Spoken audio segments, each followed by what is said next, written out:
অতি দুঃখের সাথে বলতে চাই আজকে অনেকে উপস্থিত হয় নাই। বিএনপির অনেকে 2025 আমি এই আজকের অনুষ্ঠানটি সঞ্চালনার জন্য বিশেষভাবে অনুরোধ জানাচ্ছি জনাব ফারুক।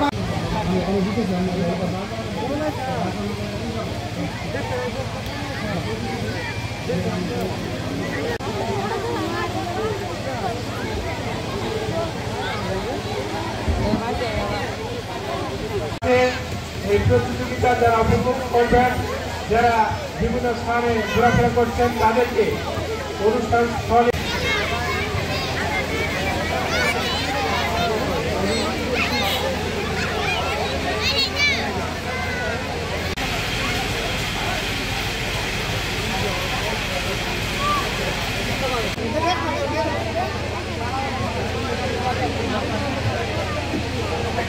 কথা বলতে ভুলে গেছে। খাতার প্রতিযোগিতা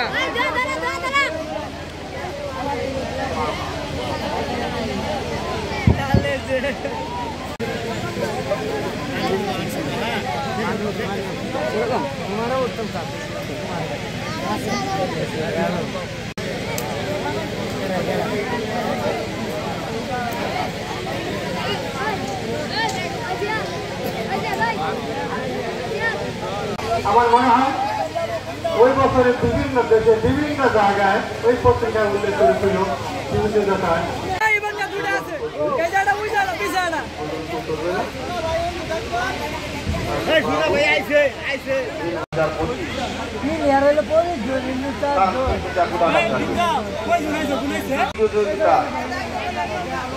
সভাপতি হিসাবে উপস্থিত আছেন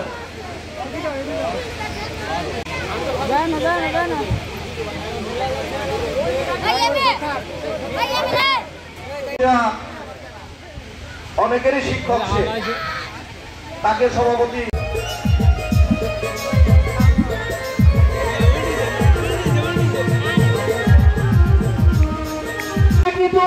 তাদের হাত নাড়িয়ে শুভেচ্ছা জানাচ্ছি। আমরা সবাই তাদের জন্য আরো একটা জোরে করতালি দিতে চাই।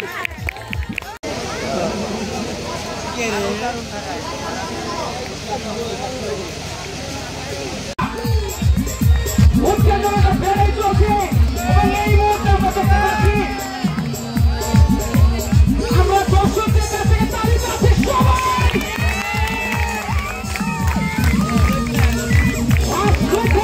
পরিস্থিতি বিরাজ করছে। এবং বিচারক তারাও কিন্তু দক্ষতা যাবে বাকি রয়েছে সব। আমরা দেখতে পাচ্ছি 1 নম্বর লাইনে বেশ এগিয়ে রয়েছে, একই সাথে 3 নম্বর লাইন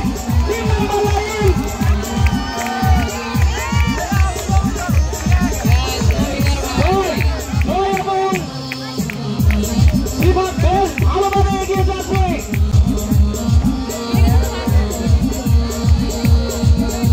চতুর্থ নম্বর লাইন রনি কিন্তু বেশ ভালোভাবে এগিয়ে যাচ্ছে এবং জয় কিন্তু একেবারে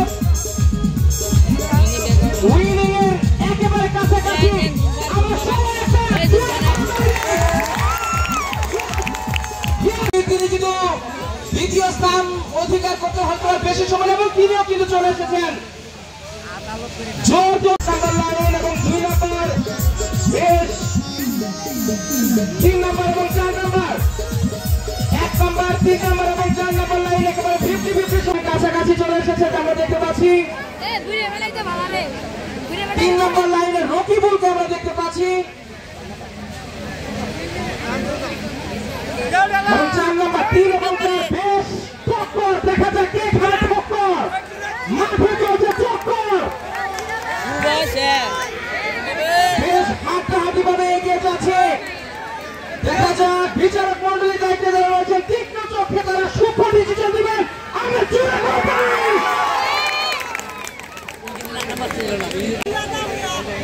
সমাজের সুধী মন্ডলী এরই সাথে দ্বিতীয় রাউন্ডের সাঁতার প্রতিযোগিতা কিন্তু সমাপ্তি হলো। আমরা সবাই আরো একবার জোরে আমি আমার বক্তব্য শেষ করছি। সেই সাথে এই যুব সংগঠনের উদ্যোগী যারা এই প্রতিযোগিতা আয়োজন করে শিক্ষক আজকের অনুষ্ঠানে বিশেষ অতিথি জনাব সাজ্জাদ হোসেন তুহিন স্যার। ঐক্য সংগঠনের উদ্যোগে যে উদ্যোগ নেওয়া হয়েছে আমার মনে হয় এটা ফুলকুচার সর্বপ্রথম একটি অনুষ্ঠান। ফুলকুচাতে এমন অনুষ্ঠান কখনো হয়ে যুব ঐক্য সংগঠন এই আয়োজন করেছে। তাদের সভাপতি জনাব এখানে উপস্থিত আছেন আমাদের হাই স্কুলের প্রধান প্রাইমারি স্কুলের প্রধান শিক্ষক, এলাকার অনেক গণ্যমান্য ব্যক্তিদের সহিত বলতে চাই, ফুলকুচা যুব ঐক্য সংগঠনের যে উদ্যোগটা নিয়েছেন আমার মনটা ওই পাশে মা বন্ধুদের দেখতে পাচ্ছি। আমার কষ্ট লাগে আজকে এই উদ্যোগ অনেকের দাওয়াত দেওয়া হয়েছিল। এই আজকের প্রোগ্রামটা কোনো রাজনৈতিক প্রোগ্রাম না, আজকের প্রোগ্রামটা অরাজনৈতিক প্রোগ্রাম। এটা উপভোগ আনন্দ উপভোগ করবে। এটাকে যদি কেউ রাজনৈতিক ভাবে না